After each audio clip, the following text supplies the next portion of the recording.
আপুনি যেতিয়া কোনো এখন ক্ষেত্ৰত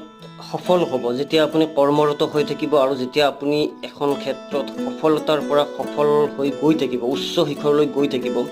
এটা কথা সদায় মনত ৰাখিব, আপোনাৰ দায়িত্ব, কৰ্তব্য আৰু নিষ্ঠা সদায় আপুনি ইনক্ৰিজ কৰি যাব লাগিব, আপুনি বঢ়াই যাব লাগিব।